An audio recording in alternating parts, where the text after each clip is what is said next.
시선이랑 손 너무 공감해요.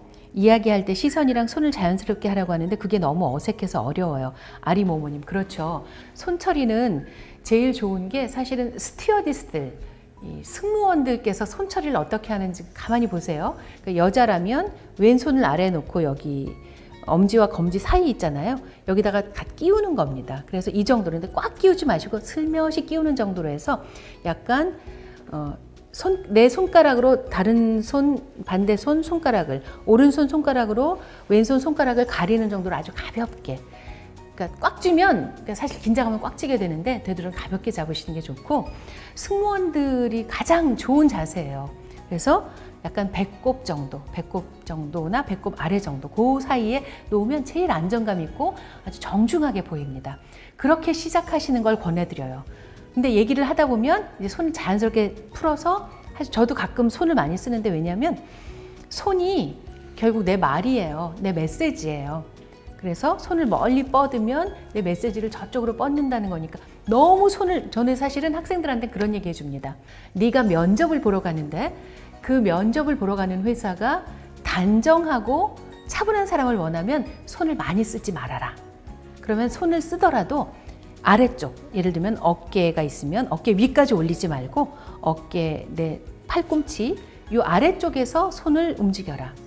그래서 저는 오늘 올 때 이런 식으로 약간 위로 올리지 말고, 근데 만약에 광고회사, 홍보회사 이런 식으로 적극적인 사람을 원하는 회사도 있잖아요. 이런 곳에서 내가 면접을 본다면 손을 크게 써라. 자신감 있게 보이거든요.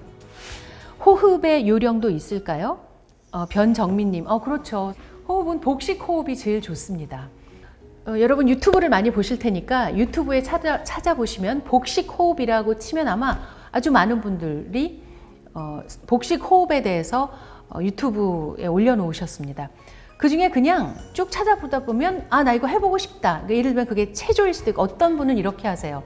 그러니까 배에 힘을 줘야 하는데 어느 정도냐면, 얼마 전에 우리가 배구를 봤으니까 배구나 그런 공 있죠. 아니면 여름에 이렇게 풀장에서 하는 그런 공도 좋아요.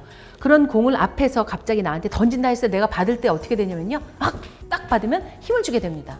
그만큼 배에 힘을 주고 그렇게 소리를 내는 거다. 이렇게 표현하시는 분도 계시고, 하여튼 방법이 다 달라요. 아주 많고 아주 다르지만 그중에 나랑 맞는 게 있을 거예요. 그걸 보고 연습을 꾸준히 하시면, 복식 호흡이 잘 되면 소리가, 여러분 말을 많이 하면 목이 아프신데, 왜냐면 소리를 여기서 끌어올리셔서 그렇거든요. 근데 복식 호흡을 하고 소리의 시작이 점점점 아래로 내려가면, 사실 판소리 하시는 분들은 단전에서 소리를 끌어올리신다고 해요.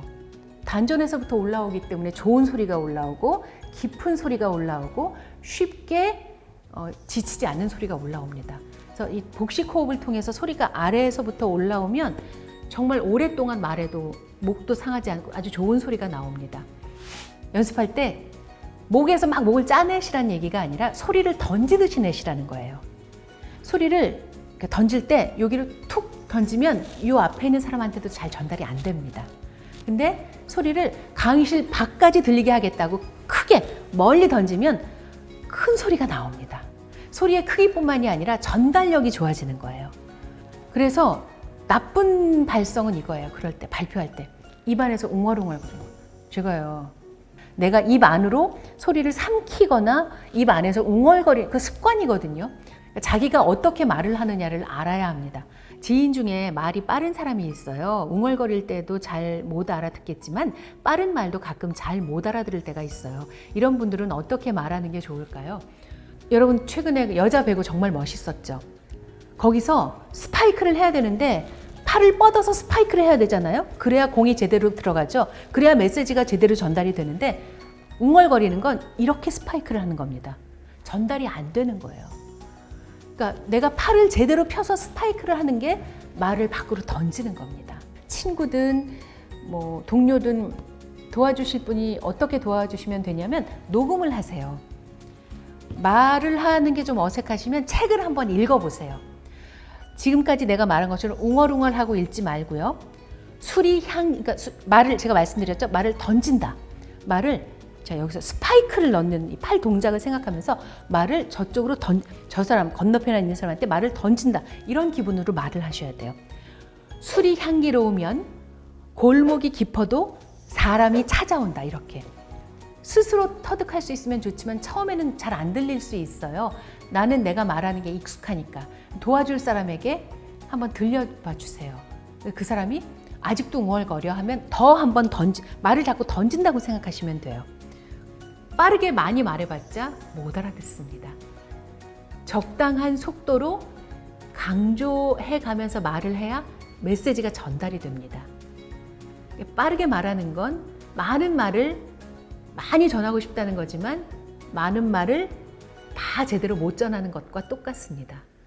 내 메시지를 제대로 전달하고 싶으면 적절한 속도를 찾아야 합니다. 원래 제가 그러거든요. 발표는 기싸움이다. 발표할 때는 무조건 소리를 던지셔야 해요. 언제? 시작부터 끝까지. 여러분이 발표하실 때 내가 혼자고 앞에 50명이 있죠? 그러면 1대 50의 기싸움이에요, 실은. 처음 1분 동안 기싸움에서 이겨야 됩니다. 그래서 이 50명을 데리고 가야 돼요. 어디로? 내가 발표하는 내용 속으로. 근데 처음에 입을 웅얼거리죠? 그러면 벌써 사람들 표정이 수런수런, 뭐라고 얘기하는 거야? 이렇게 되면 벌써 내가 흔들립니다. 그러면 이 50명한테 내가 끌려가요. 그렇기 때문에 소리를 던지면서, 전달하면서 자신감 넘치게 1분 동안 먼저 이 사람들을 내 편으로 끌고 옵니다. 그래서 이 사람들을 내 발표 속으로 데리고 와야 됩니다. 발표는 기싸움입니다. 기싸움에서 지시면 안 돼요. 처음 1분에 확 가져와야 합니다. 그러기 위해서 자신감이 필요하고 자신감을 기르려면 연습이 필요한 겁니다. 9월 15일이 1주년입니다. 와, 축하합니다. 그래서 저희 여러분과 함께 그날 좀 특집을 마련해 보려고 해요. 1주년이니까 뭔가 좀 여러분한테 사은 선물? 사은 대잔치? 네, 아시죠? 저희 손 작은 거. 작은 선물들을 좀 소소하게 마련하려고 하는데 파단대 몇 개 또 드리려고 하고 또 PD님, 작가님 저 다 책을 좋아하는 사람들이니까 집에 책이 많이 있으니까 애장 도서를 그죠?